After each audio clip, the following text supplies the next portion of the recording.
निमित्ताने येतो।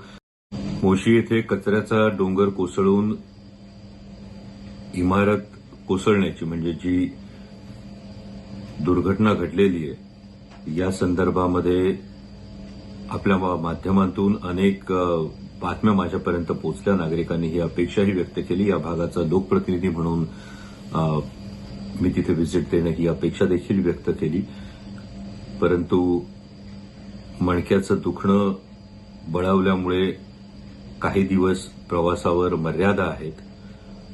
पण या संपूर्ण दुर्घटनेचा मी सातत्यानं फॉलोअप घेतोय की एकूण 23 जण हे जे ढिगाऱ्याखाली अडकले होते त्यातल्या जवळपास 14-15 जणांची सुटका करण्यात आली। 14 जण सुरक्षित आहेत। 1 जणांचा दुर्दैवी मृत्यू या घटनेमध्ये झालेला आहे आणि आणखी 8 जण यामध्ये अडकलेले आहेत। यामध्ये खरं तर कॅन्टिलिव्हर टाईपने ही इमारत कोसळलेली असल्यामुळे हे 8 जण तळमजल्याकडे जिकडे पॅन्ट्री होती त्या ठिकाणी अडकल्याची शक्यता आहे।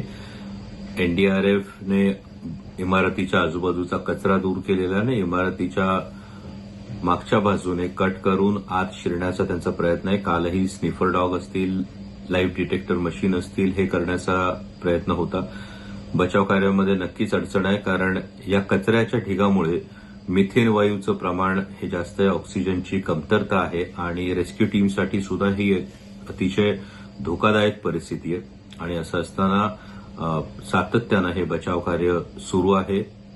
हे 8 जण जे अडकलेले आहेत त्यांच्या सुरक्षिततेसाठी सुद्धा मी प्रार्थना करतो। पण या निमित्तानं अनेक प्रश्न जे उभे राहतात, हे प्रश्न महत्वाचे हेच आहेत की जो कचऱ्याचा डोंगर होता, ज्याला परमिसिबल लिमिट आपण म्हणतो ती 25 मीटरची आहे, असं असताना हा 30-35 मीटरपेक्षाही जास्त उंचीचा कचऱ्याचा डोंगर होता का?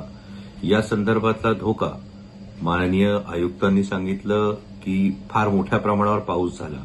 मग अशा मोठ्या प्रमाणावर पाऊस झाला तर धोका निर्माण होऊ शकतो याची कल्पना ही प्रशासनाला होती का?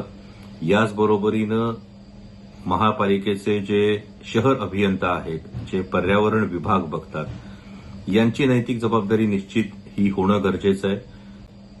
महापालिकेचे जे शहर अभियंता आहेत, जे पर्यावरण विभाग बघतात, यांची नैतिक जबाबदारी निश्चित ही होणं गरजेचं आहे। सदोष मनुष्यवधाचा गुन्हा सदर अधिकाऱ्यांवर हा व्हायलाच हवा, कारण या कचरा प्रकल्पासंदर्भात एमपीसीबीने वारंवार सूचना देऊन सुद्धा पालिकेनं नेमकी काय कारवाई केली हा मुद्दा या निमित्ताने येतो। मोशी येथे